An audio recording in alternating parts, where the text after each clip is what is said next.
présidentielle, l'interview sur Radio Classique et Public Sénat. Bonjour Mickaël, bonjour Claude Barthelone. Bonjour. Donc on se retrouve sur nos deux antennes. Est-ce que vous avez peur ce matin? Le BVA pour la presse régionale, relayé par nos confrères de RTL, montre 2 jours après l'entrée en campagne du président une progression qui, sans être extraordinaire, est réelle, et un tassement de François Hollande au premier tour en tout cas. Vous savez, c'était assez prévu. D'abord parce que il s'est beaucoup agité ces derniers temps, entre 16 millions de téléspectateurs sur toutes les chaînes, et puis maintenant une rentrée en campagne avec 2 candidats de droite en moins. Vous avez vu, c'était bien préparé. Et donc tout ça me paraît étrangement normal. Et vous n'avez pas le sentiment que ça peut déstabiliser, parce que l'objectif depuis un certain temps, on l'a remarqué avec Mickaël, c'était de dire dans l'entourage du président de la République, en fond, on va le pulvériser, on va le déstabiliser, on va le taper dessus. Ils nous font ça depuis 6 mois. Sauf que c'est ce qu'ils font maintenant. D'accord, mais depuis 6 mois, ils le font. Regardez, ils nous tenaient le même discours au moment où il était à la tête du G20. Sarkozy, maître du monde, va réduire le président du Conseil général de Corrèze à ce qu'il est, c'est-à-dire un petit élu local. Ils nous ont fait ça avec les sommets européens où il allait sauver l'euro, l'Europe. Et on se rend compte que malheureusement la crise européenne et de l'euro est toujours là. Ils nous ont fait le coup avec le sommet social, avec la prestation télévisée du président de la République. Maintenant, ils nous font ça avec l'entrée en campagne parce qu'ils n'ont plus que ça, compte tenu du niveau de rejet de Sarkozy qui existe dans le pays. Je voudrais qu'on écoute un premier extrait de François Fillon qui était chez nos confrères de RTL ce matin. C'est un peu compliqué puisque nous sommes à la fois à la radio et à la télévision. Donc effectivement, nos amis de Public Sénat ne verront pas François Fillon. Ils vont se contenter de l'entendre. Bon, c'est important d'être au cœur de l'actualité puisque nous sommes en pleine campagne électorale. Donc nous l'écoutons tous les trois. François Fillon traite François Hollande de menteur. La seule chose que je dis au président de la République à chaque fois que j'en ai l'occasion, c'est que la question du retour à l'équilibre des finances publiques n'est pas une question technique. C'est une question fondamentale qui, d'une certaine manière, entraîne tout le reste. Si la France ne fait pas les efforts nécessaires dans les 5 prochaines années pour retrouver l'équilibre, ce sera difficile de faire de notre pays un grand pays si on n'est pas capable de répondre à cette question. Voilà l'équilibre des finances publiques et donc le deuxième aspect de l'entretien, donc qui consiste à traiter François Hollande de menteur. C'est malheureusement vrai. C'est malheureusement vrai. J'entendais encore François Hollande hier, après Ségolène Royal, expliquer que nous avions fait 70 milliards de cadeaux aux plus riches. Personne n'est capable de documenter cette affirmation. C'est juste un mensonge. Quand on demande aux socialistes où sont ces cadeaux, ils mettent pêle-mêle la taxe professionnelle, comme si c'était un cadeau aux plus riches, la TVA sur la restauration, comme si c'était un cadeau aux plus riches, les heures supplémentaires, comme si c'était un cadeau aux plus riches. Je pense que quand on veut être président de la République, on ne peut pas baser sa campagne sur des mensonges. Voilà, donc on n'est pas là pour diffuser... C'est un peu lourdingue, hein.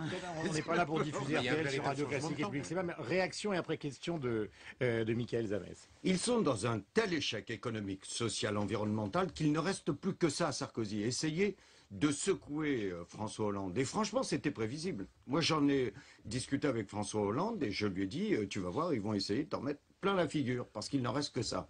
Mais vous savez, quand on en est à la fin d'un quinquennat de faussaires, eh bien, tous ces arguments ne tiennent pas. Parce qu'aujourd'hui, tous les grands débats, toutes les déclarations d'amour de Sarkozy, mais on a déjà donné. On a déjà donné. Mais quand on est à la fin d'un quinquennat de faussaires, regardez, Liberté, depuis 10 ans qu'il a des responsabilités en ce qui concerne la sécurité, plus 21% sur l'agression aux personnes. L'égalité. Aujourd'hui, on voit bien que ce sont les retraités, les salariés, les chômeurs qui payent un lourd tribut. Je suis juste, disait-il hier à Annecy. Il devait se rappeler du moment où il a essayé de mettre son fils à l'EHPAD. C'est la fin d'un quinquennat de faussaires et du coup, pour faire oublier tout ça, il est obligé d'essayer... Vous avez noté quand même depuis hier un changement de ton de la part de Nicolas Sarkozy. Est-ce que ça va être si simple, finalement, il essaie de vous caricaturer aussi le candidat du peuple contre le candidat du système? Vous attendiez à tout ça, mais là, c'est quand même violent. Mais ça ne m'étonne pas. Parce que, que voulez-vous, il faut qu'il essaye d'échapper au débat sur son bilan. Est-ce qu'il va venir devant les Français en disant, écoutez, voilà, je suis le président de la République. Il en a abondamment parlé hier à Annecy, défendant chaque point de son bilan, expliquant qu'on ne pouvait pas tout faire. Essayant d'oublier le million de chômeurs dont il est responsable depuis qu'il est président de la République. Essayant d'oublier l'affaiblissement de la France au niveau international. Souvenez-vous, le discours de Dakar. Essayant d'oublier qu'il a fracturé la société française pour pouvoir imposer cette facture qui a quand même privilégié les plus Mais on l'a entendu favorisés. hier soir, François Hollande n'a pas voulu répondre point par point à Nicolas Sarkozy, essayant de balayant un petit peu sur le côté. Vous voyez, je pense que François Hollande n'a aucun intérêt à rentrer sur le terrain sur lequel veut l'entraîner Nicolas Sarkozy. Nicolas Sarkozy est en train d'essayer de brutaliser cette campagne et la société française pour faire oublier son échec. Actuellement, vous savez, tout semble faux chez ce président de la République en fin de règne. Et c'est cela qu'il essaye de faire oublier. Il essaye de réinstaller, par la brutalité de la campagne, une espèce de sincérité, mais je pense que les Français... Claude Barthelone, nous sommes des observateurs attentifs avec Mickaël. Vous nous dites, oui, il faut qu'il reste dans son couloir, comme on dit en athlétisme. Oui. Alors, regardons le couloir. Après, finalement, le meeting d'Annecy, il était l'invité donc du 20h de TF1, donc il a quand même répondu, il n'est pas resté dans son couloir. Quant à dimanche, il sera l'invité de nos confrères de BFM, juste après le meeting de Marseille, donc il ne reste pas dans son couloir non plus. Donc vous dites, il faut qu'il reste dans sa ligne, mais fondamentalement, non, c'est pas ce qu'il fait. Il répond à chaque fois. Je ne crois pas. Regardez, hier... falsification, a-t-il dit hier sur TF1, mais il répond. Mais je pense qu'il faut qu'il puisse avoir les bordures de son couloir. On ne se laissera pas faire par un président de la République finissant. Donc, lorsqu'il essaye de venir provoquer François Hollande en le traitant de menteur, on va le ramener à son bilan. On va le ramener à ce qu'il est. J'ai une petite question après. Mais j'insiste là-dessus. Vous voyez, c'est aussi l'échec économique, social de Sarkozy. Ce sont les chiffres du chômage, de l'insécurité, du manque de logement qui l'obligent à essayer de faire oublier tout cela et de dresser cette espèce de muraille entre le bilan et la campagne de l'élection présidentielle. Mickaël Zamès. La droitisation de Nicolas Sarkozy vous ouvre un boulevard au centre, sur les voies notamment de François Bayrou. Comment est-ce que vous allez faire ? Mais je pense que c'est la logique même de la campagne de François Hollande. Rassembler les Français. À un moment où il y a autant de difficultés, à un moment où il y a besoin d'un tel effort pour redonner du sens à ce besoin d'emploi, de réindustrialisation, de vivre ensemble, eh bien, je crois que François Hollande doit tenir ce discours, à la fois de la justice et puis de quelques priorités qui montrent que... Au Bourget, lors de son meeting du Bourget, c'était un discours très à gauche. Et à Créteil, il y a le 11 février dernier, on a entendu les mots République, Nation, des mots très centristes, on va dire. Du Bourget à Créteil, il y a peu de temps pourtant. Ah mais je ne pense pas que ce soit des mots centristes, République, Nation. République, Nation, c'est le cœur même de ce qui nous fait vivre ensemble. Parce que gaulliste quand même. Mais c'est très républicain. Et quelle est l'origine même de notre pays, de notre vivre ensemble? Ce sont les valeurs de la République. Et que le candidat des socialistes, à la fin d'un quinquennat marqué par l'inégalité, l'opposition des Français les uns contre les autres, les attaques insupportables contre les immigrés, que le candidat socialiste puisse dire, voilà, moi, je veux un quinquennat de justice qui redonne du sens aux valeurs de la République, ça me paraît le b.a.-ba pour un candidat socialiste. Vous l'avez entendu dire qu'on avait bradé les ouvriers et les travailleurs de Fessenheim pour quelques places, allusion évidemment à l'accord passé avec les Verts, qui patauge, il n'y a pas d'autre mot, dans la campagne d'aujourd'hui, en tout cas sur le plan des sondages. Donc là, est-ce qu'il n'y a pas quand même un problème pour le Parti socialiste d'avoir des alliés si faibles et si peu performants? Je ne crois pas. Il y a un lien vraiment très éloigné entre l'accord électoral avec les Verts et la question du nucléaire. C'est très sérieux, cette question du nucléaire. Et lorsque vous avez une centrale comme mais là, celle... c'est l'accord qui l'attaque. C'est-à-dire, finalement, on a accordé... Il dit à François Hollande, et donc à la direction du Parti socialiste, vous avez accordé 60 circonscriptions, dont 30 quasiment gagnées, à un parti qui va faire 2% et qui représente personne. Alors, je vais vous dire une chose.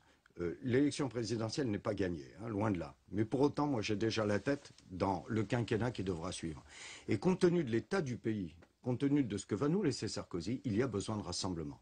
Et je souhaite vraiment qu'il y ait une majorité qui associe les Verts, les communistes, l'ensemble de la gauche, et on ne peut pas dire à ces organisations... Il n'existe pas les communistes, a dit François Hollande dans une interview. Non, je pense que même le Guardian a apporté la précision qu'il fallait hier pour redonner vraiment la juste traduction des propos tenus par François Hollande. Et du coup, c'est tellement dur de gouverner un pays, notamment en période d'argent public rare, que nous avons besoin de cet accord. Et moi, c'est pas à l'aune du score que fera Eva Joly que je mesure cette nécessité de l'accord.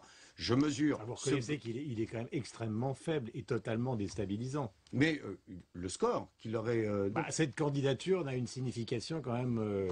même Daniel Cohn-Bendit commence à dire dans les journaux qu'il aurait mieux fait d'y aller. C'est pour ça que moi je ne vous parle pas de la candidature d'Eva Joly.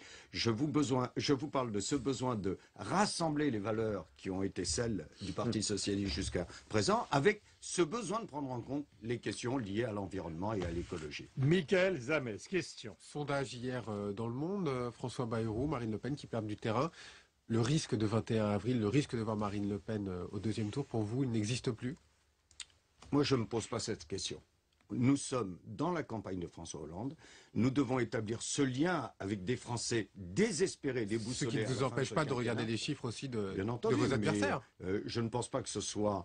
Et d'ajuster votre campagne. Je ne pense pas que ce soit les thèmes et l'action qui est celle de François Hollande pendant la campagne qui va jouer sur le score de Bayrou ou de Le Pen. Vous n'allez pas me demander d'aller leur apporter des voix. Nous... Il faut absolument que l'on soit autour de Hollande en contact avec les Français pour leur expliquer que sur la question de l'emploi, du logement, de la sécurité, de la place de la France dans le monde, de la justice, il y a une autre politique possible. Et puis les autres, on verra la campagne qu'ils feront. À Rouen, nous avons tous observé la réhabilitation de Laurent Fabius, parce que c'est vrai que celui qui fut votre mentor pendant un certain temps et François Hollande ne se sont jamais très bien entendus. Tout d'un coup, il devient l'un des hommes clés du système Hollande. Qu'est-ce qui s'est passé? Qu'est-ce qui s'est passé? C'est que François Hollande et tous les socialistes sont vraiment conscients de la responsabilité que nous avons au regard même de l'histoire de la France. Vous imaginez des Français qui arrivent au bout de ce quinquennat désespérant qui verrait les socialistes se diviser. D'accord, mais répondez-moi sur Laurent Fabius, parce que le quinquennat entre guillemets... Aujourd'hui, Hollande veut rassembler tous les socialistes, et c'est la valeur que représente Fabius au niveau intellectuel et politique. Donc est-ce que c'est vrai que Laurent Fabius va affronter Nicolas Sarkozy dans des paroles et des actes dans une quinzaine de jours? Je ne sais pas, je ne peux pas vous répondre. Qu'est-ce qui fait que Laurent Fabius aujourd'hui soit... si haut et si près de François Hollande? Est-ce que c'est l'effet des primaires, par exemple, le besoin forcément de rassembler le Parti socialiste autour d'un homme? C'est évident qu'il y a un besoin de rassemblement absolu. Je ne veux pas répéter ce que je viens de vous dire il y a quelques instants, mais vous imaginez les socialistes à la fin de ce quinquennat de Sarkozy, avec cette espèce de rupture qui existe aujourd'hui entre une majorité de Français et la parole politique, donner l'impression qu'ils ne veulent pas gagner l'élection présidentielle et qu'ils gâcheraient ce besoin d'alternance et de nouvelles politiques à mener par leur division. Donc Hollande a fait le bon choix. Il rassemble toutes celles et tous ceux qui ont une intelligence et qui peuvent participer à ce changement. Est-ce que vous considérez que la tradition qui existe depuis 1974 du débat entre les deux tours est une tradition qu'il faut revoir? Après tout, ça n'a jamais rien eu de constitutionnel, ce débat entre les deux tours. Est-ce qu'il ne faudrait pas finalement que ce débat soit avancé ou que François Hollande réclame à Nicolas Sarkozy un face-à-face pour clarifier la situation avant même ce qui est la tradition républicaine? Mais tradition ne dit pas constitution. Oui, mais dans le même temps, vous avez énormément de règles. S'ils devaient se rencontrer tous les deux, il y aurait une rupture d'égalité avec tous les autres candidats. Donc l'idée de facto, le quinquennat a abouti à la bipolarisation. Oui, mais dans le temps, duel, vous avez des règles que vous devez appliquer vous-même. Regardez du CSA sur l'égalité de temps de parole entre les uns et les autres. peut-être dépasser ces règles. Ça n'empêche pas Marine Le Pen. Ça ne me dérange pas que les deux se retrouvent entre les deux tours. Ça ne me dérange pas. Et ça veut dire que ça va se jouer au dernier moment, alors? Non, je pense qu'actuellement déjà... Si vous répondez meeting après meeting... vous savez, je pense qu'il y a à entretenir la campagne électorale, mais je crois que pour bon nombre de Français déjà... leur jugement est fait. Deux petites questions pour terminer. Est-ce que François Hollande, sur le plan programmatique, a tout dit? Parce que finalement, Nicolas Sarkozy arrive avec les référendums.